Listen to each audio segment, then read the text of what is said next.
সকলকে শুভ নববর্ষ। তোমাদের নববর্ষটা ঠিক কেমন কাটলো আগে সেটা আমাকে কমেন্ট করে জানাও, তারপর কন্টিনিউ আমার ভিডিওটা দেখো। তো আমাদের নববর্ষের শুরুটা কিভাবে হয়েছিল বলি।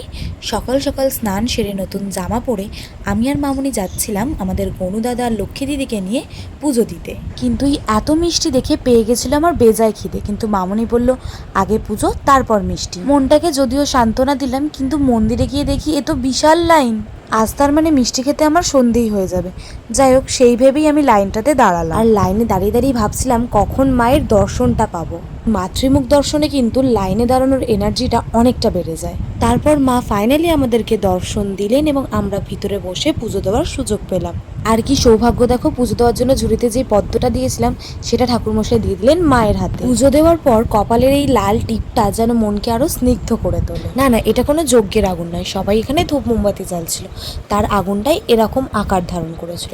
তো আমরাও এখানে ধূপ মোমবাতি দেখিয়ে এবার রওনা দিয়ে দিলাম বাড়ির দিকে। আর আমার মুখের এই স্মাইলের কারণটা কি বলতো, বাড়ি গিয়েই যে পেয়ে যাব মিষ্টি, কিন্তু তারপর বাড়ি গিয়ে দেখি এই রসগোল্লার হাঁড়িটা ঘুম থেকে তাড়াতাড়ি উঠে নতুন জামা পরে অপেক্ষা করছিল আমাদের জন্য। তাই এই মিষ্টিটাকে আগে চটকে ওর থেকে একটু কম মিষ্টি খেয়ে নিলাম এই সন্দেশটাকে। তারপর দেখি মামনি গোপাল স্নান করে ম্যাচিং হার জামা পরিয়ে সাজিয়ে দিচ্ছিল, কিন্তু গোপুর জামা ম্যাচিং হয়ে গেছিল আমার জামার সাথে। ওদিকে আবার কি দেখি বৌমুনি বানাচ্ছে পায়েস। আহা, আমার তো সোনায় সোহাগা। আমার জন্য নববর্ষের সকালটা এক কথায় ছিল মিষ্টি। তোমাদের কেমন কাটলো জানাতে কিন্তু ভুলো না।